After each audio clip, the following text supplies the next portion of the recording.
교우분들 혹시 돌아가고 싶은 순간이나 때가 있으십니까? 저도 결과를 지금 알고 있는 모든 일에 대한 결과를 알고 있는 지금 과거에 어느 순간으로 가서 그때로 가서 오늘 현재와 미래를 바꾸고 싶은 그런 선택을 하고 싶은 마음이 들 때가 있습니다.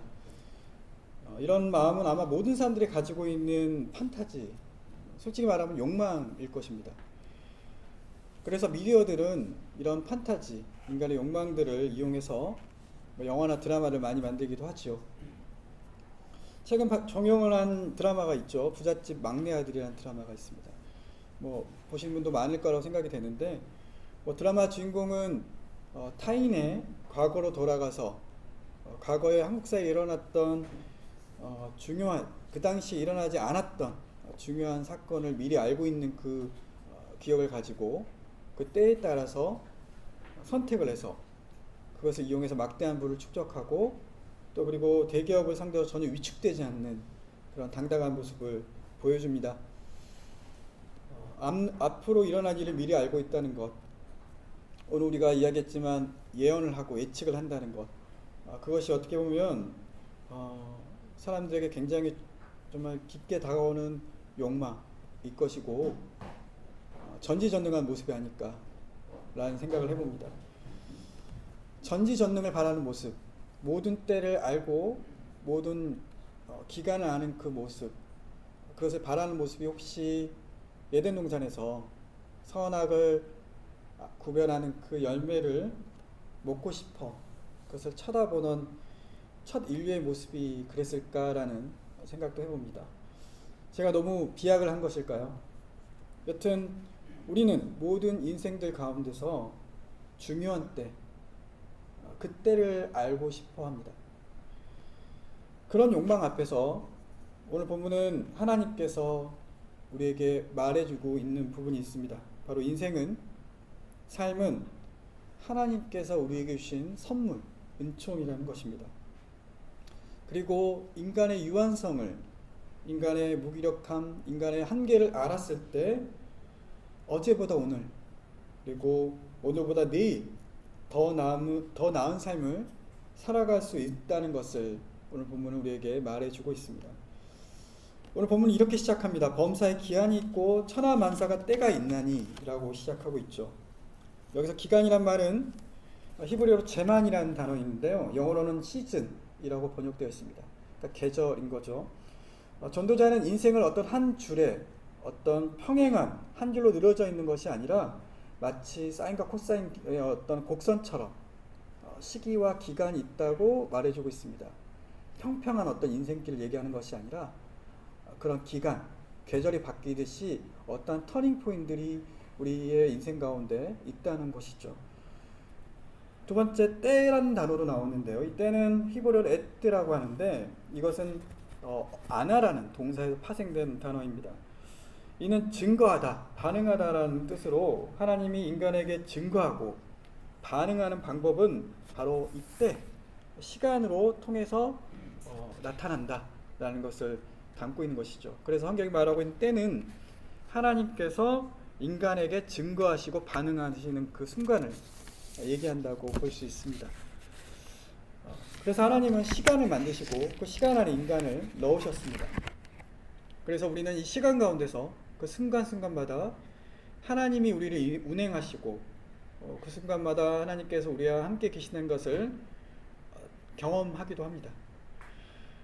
이런 때와 기간 속에서 인간이 살아가는 모습을 나타내는 것이 바로 2절부터 8절 말씀인데요, 본문의 내용처럼 인생은 예측한 대로 흘러가는 경우도 있고 그렇지 않은 경우도 있습니다.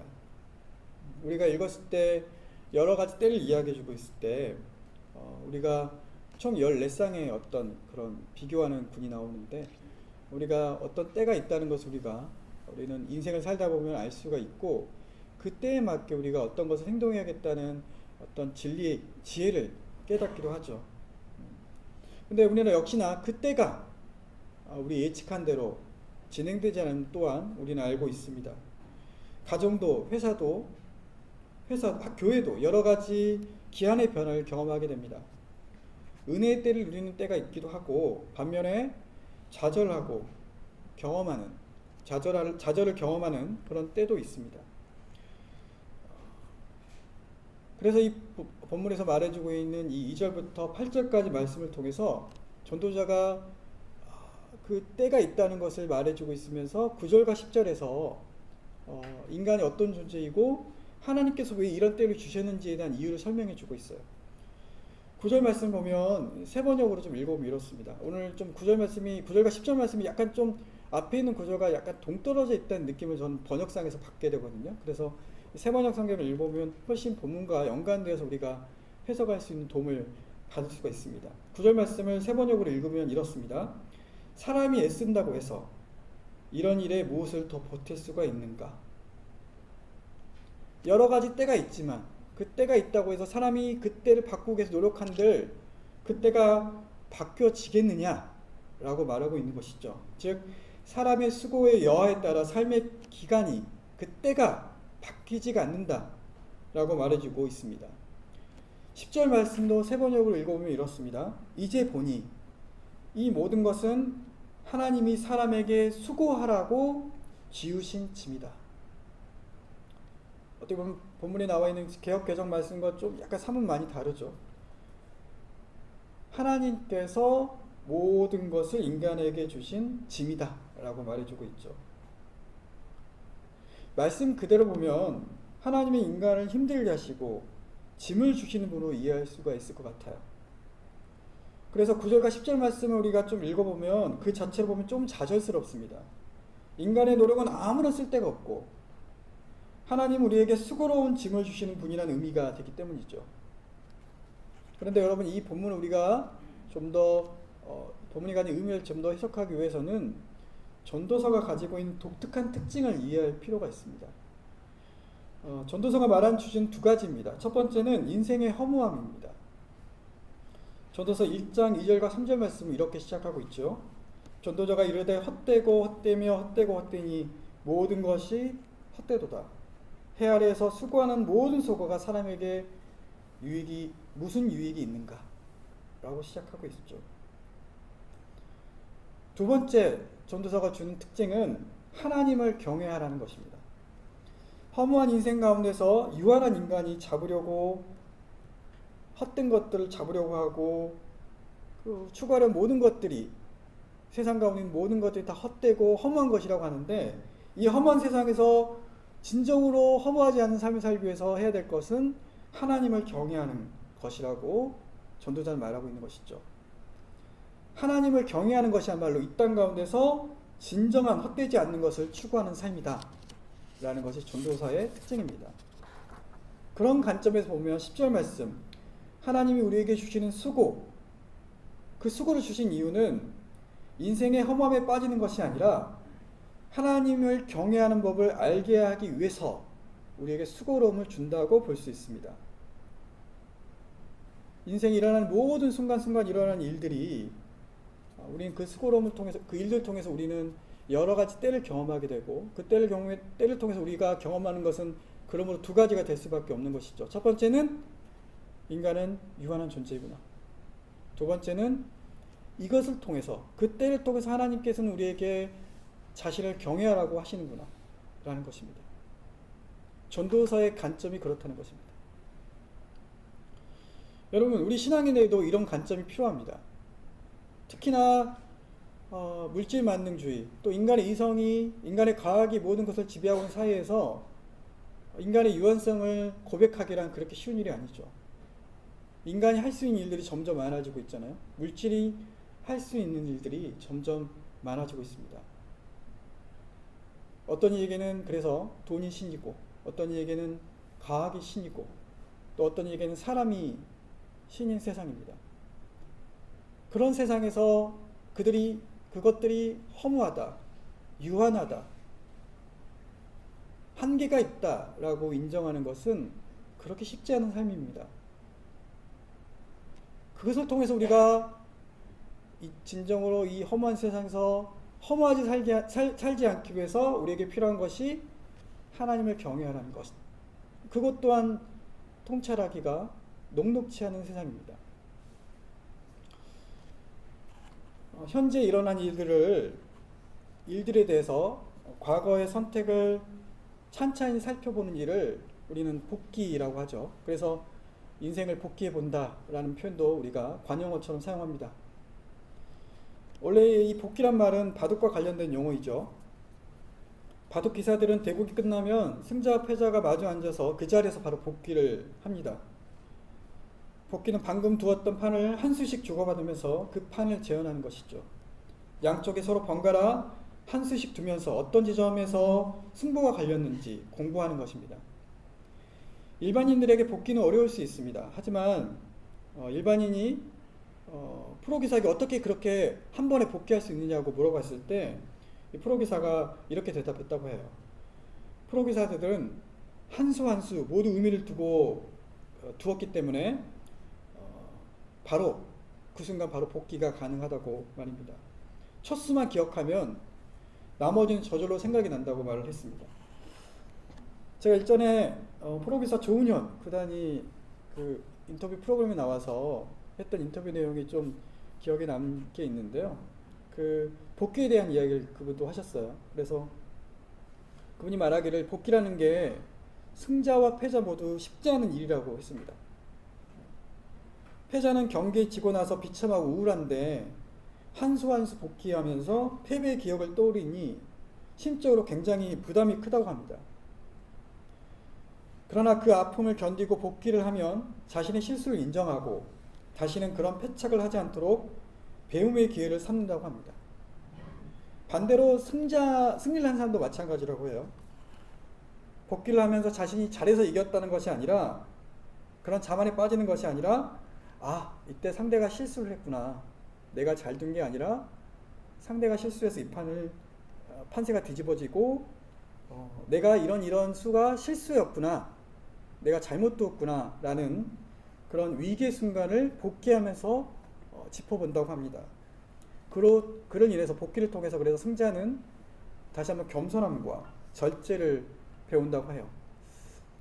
우리 신앙인들도 삶의 각각의 기한 속에서 말씀에 근거한 영적인 복귀가 필요합니다. 혹 내가 광야의 기간을 지나고 있다면 내가 왜 이 기간을 지내고 있을까? 이 광야의 기간을 통해서 하나님께서 내게 말씀하시는 것이 무엇인지를 우리는 복기를 해봐야 합니다. 반대로 우리가 기쁨의 시기를 경험하고 있다면 왜 하나님께서 나에게 이런 기쁨의 시간을 허락하셨는지 그때를 해주셨는지를 복기해야 됩니다. 그리고 그 순간을 통해서 우리가 인정해야 될 것은 하나님을 경외하는 것입니다. 전도자는 그 수고로움을 우리가 감당해야 되고 하나님께서 그 수고로움을 우리에게 주셨다고 말하고 있습니다. 그 때를 기억해서 인간의 유연성을 인정하고 그 때마다 주시는 하나님의 인도하심을 복기하는 것, 그것이 우리에게 주시는 하나님의 수고입니다. 그래서 우리는 좋을 때 겸손하고 힘들 때 낙심하지 말아야 합니다. 왜냐하면 어떤 기한이든 어떤 때이든 정해져 있고 끝이 있고 역전되는 순간이 있기 때문입니다. 우리는 그래서 영적인 복귀를 통해서 그 다음에 찾아올 기한에 대해서 대비하는 지혜를 갖춰야 합니다. 우리는 인생을 살면서 지금까지 인생을 살면서 지금이 어느 때인지를 아는 경우가 더러 있습니다. 예를 들면 우리 주지영 집사님하고 이제 주식과 관련된 이야기를 하면 언제가 살 때고 언제가 팔 때를 아는 경우가 있을 수 있잖아요. 우리가 살다 보면 그런 때가 있을 수 있죠. 우리가 이때가 내가 무엇을 해야 되고 내가 어떤 걸 해야 될 때가 분명히 우리 마음속에 올 때가 있습니다. 경험을 통해서 말이죠. 이때가 절제를 해야 될지 겸손을 해야 될지 말을 해야 될지 싸워야 될지 아니면 내가 침묵해야 될지 그런 때가 우리에게 분명히 존재한다는 것이죠. 그런데 문제는 우리가 아는 것과 반대로 행동하는 것이 문제입니다. 욕심이죠. 욕망이죠. 절제할 때 절제하지 못하고 겸손할 때 겸손하지 못하는 것. 내가 싸워야 할 때 싸우지 못하고 침묵할 때 침묵하지 못하는 것. 그래서 어떻게 보나 그건 인간의 욕심입니다. 모든 기한의 때를 알고 있다는, 내가 모든 것을 벗어날 수 있다는 생각을 가지고 있는 한 우리는 하나님 말씀을 통해서 영적인 복귀를 할 수 없습니다.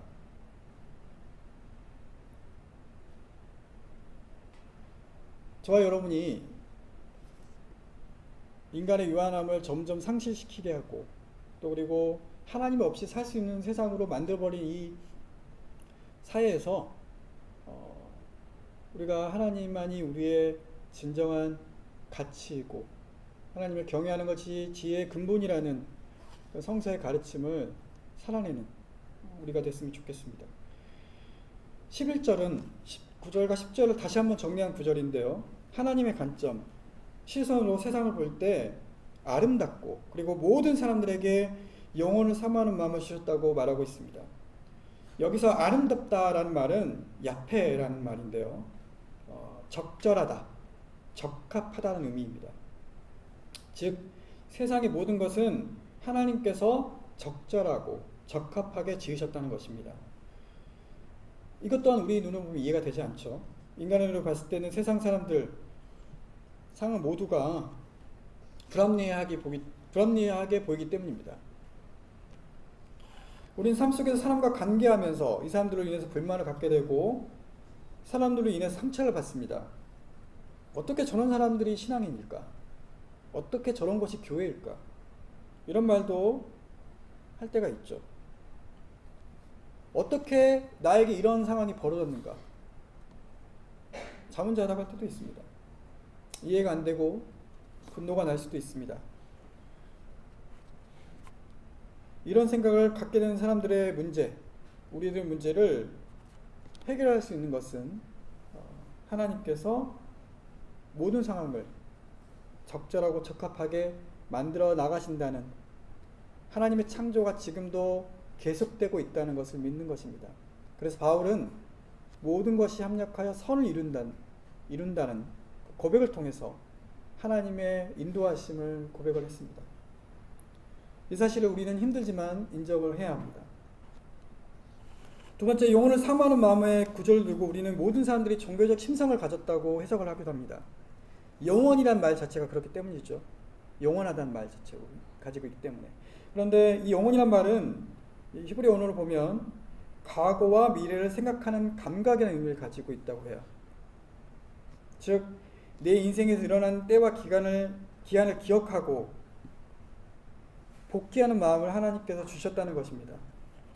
즉, 하나님을 경외하는 사람은 전도서에 따르면 하나님이 지으신 것이 아름답고 과거와 미래를 생각하는 마음을 가진 사람입니다. 이런 사람들에게 주어지는 하나님의 은총이 있습니다. 바로 12절과 13절이죠. 즉 삶을 기뻐하고 선을 행하고 먹고 마시며 수고하는 것을 통해 만족함을 누리는 것입니다. 이것이 바로 하나님의 선물입니다. 여기서 기뻐하다라는 말은 함께해서 행복하다는 뜻인데요. 이것과 비슷한 말 자체가 있는데 그것이 바로 형통하다는 말입니다. 히브리어로 형통하다는 말은 바로 기뻐하다는 말과 유사성이 있는 말입니다. 우리가 형통 그러면 성공이란 말과 이렇게 동요로 생각하죠. 그래서 일반적으로 우리가 형통했다라는 것은 잘됐다, 성공했다라는 뜻입니다. 모든 것이 잘 풀린 것이 우리가 형통이라고 말을 하죠. 그러나 우리가 알다시피 형통이라는 단어가 처음 성경에 쓰여진 곳을 찾아보면 바로 창세기 32장 2절, 23절인데요. 바로 요셉의 이야기를 통해서 형통이라는 말이 처음 성경에 등장합니다. 노예에 팔려가고 감옥에 있을 때 여호와께서 요셉과 함께 하심으로 그가 형통했다라고 말합니다. 그러므로 형통은 여러분 어떤 삶의 질이나 모든 것이 잘 풀리는 그런 것이 아니라 바로 하나님과의 관계라는 것을 성경은 말해주고 있죠.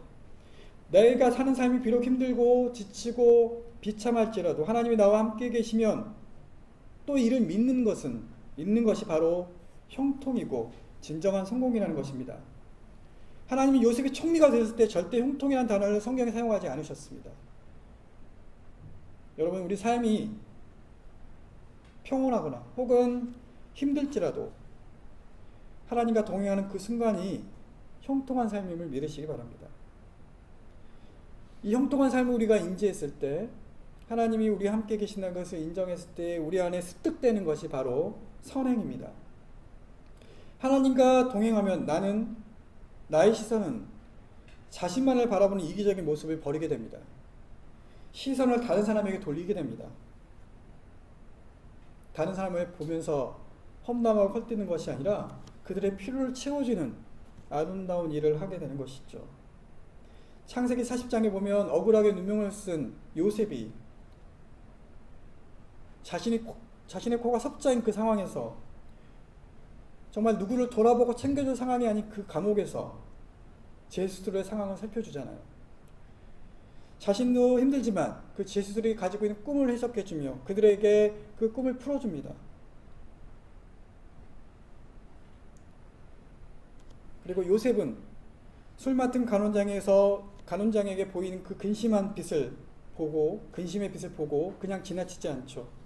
그의 고민을 들어줬을 때 요셉은 결국 바로의 꿈을 해석하는 그 섭리의 길을 가게 되는 것입니다. 말씀을 정리하겠습니다. 올해는 경제적 위기가 본격적으로 시작될 거라고 예측을 합니다. 삶은 더욱더 어려워지고 우리는 어떻게 보면 기나긴 터널로 다시 들어갈 수 있는 상황일 것입니다. 장로님이 기도했다시피 코로나로 인한 위기는 계속 진행 중이고 국내외 정세는 우리를 혼란하게 만듭니다. 게다가 경제적 위기까지 있을 거라고 하니 삶이 참 녹록치 않은 때인 것 같습니다. 새해를 시작한 지 2주밖에 되지 않았는데 희망을 보기커녕 우리 삶을 걱정하고 우리 생존을 걱정하고 나라를 걱정해야 할 판입니다. 하나님께서 왜 우리에게 이런 때를 주셨을까? 장로님 기도처럼 조금 우리 마음이 무거워지기도 합니다. 오늘 지혜 전도서의 말씀이 우리에게 위로와 힘이 되었으면 좋겠습니다. 하나님께 정해주신 때가 있고 그 때가 지나면 다른 때가 온다는 그 하나님의 섭리를 우리가 믿음으로 바라봤으면 좋겠습니다. 특별히 오늘 삶 속에서 하나님께 주신 은총이 바로 먹고 마시고 노동하는 수고를 기뻐하는 것, 그리고 삶이 아름답다고 말하는 것, 그리고 선행을 행하는 것, 이것이 하나님께서 우리에게 주신 은총임을 저와 여러분이 기억했으면 좋겠습니다. 물질 만능주의 시대를 살아가는 우리들에게 가장 어찌 보면 혁명적인 저항 방식은 물질의 만능함을 부정하는 것입니다. 물질이 필요 없다고 말하는 것이 아니죠. 물질이 모든 것을 할 수 있다는 것을 부정하는 것입니다. 또한 인생은 아름답고 살만하다고 말하는 것입니다. 그렇게 말하는 고백은 적어도 우리 신앙인들에게는 우리의 연약함을 인정하고 하나님을 경외하는 그 마음 속에서 오는 은총이라는 것입니다. 올 한 해 우리가 이때까지 우리에게 주신 하나님의 은총, 또 우리가 겪었던 모든 때를 영적으로 복귀하는 삶을 통해서 올 한 해 나와 함께 하신 하나님을 의지하며 2023년도를 하나님을 경외함으로 인생의 즐거움을 누리고 만족함을 누리고 자족함을 누리는 우리 언덕이 되었으면 좋겠습니다. 같이 기도하겠습니다. 하나님 감사합니다. 대신 우리가 말씀을 통해서 하나님을 의지하고 또 하나님을 경외하는 것에 대해서 다시 한번 살펴보았습니다. 하나님, 세상에 모든 것이 때가 있고 모든 것이 기간이 있다고 말씀하셨습니다. 그 때를 우리가 다 할 수 없습니다. 그 때가 우리가 다 한다고 해서 우리가 다 한다고 말할 수 없는 상황입니다. 하나님, 우리의 그 교만한 마음이 있다면 주님 이 시간 낮춰지게 하시고 우리가 그 때 가운데서 우리가 놓치지 말아야 할 것이 바로 그 때를 경륜하시는 하나님의 섭리를 우리가 잊지 않도록 도와주시고 오늘도 우리에게 새로운 창조를 늘 이끌어 가시는 하나님의 창조를 우리가 기억하며 살아갈 수 있도록 주님 인도해 주시기 원합니다. 삶이 어렵고 팍팍하고 그래서 이웃을 돌아보기 힘들고 세상의 아픔에 둔감해질 수밖에 없는 시기를 지내고 있습니다. 그 가운데 하나님, 우리가 함께 기도하며 그 아픔을 나누는 그런 선행을 펼칠 수 있도록 주님 인도해 주시고, 또 그것 가운데서 우리가 하나님께서 우리 삶 가운데서 또 이 지구와 이 사회에 함께 하심을 우리가 기억하며 그것을 인정하며 살아갈 수 있도록 주님 우리 인도해 주시기 원합니다. 예수님 이름으로 기도합니다.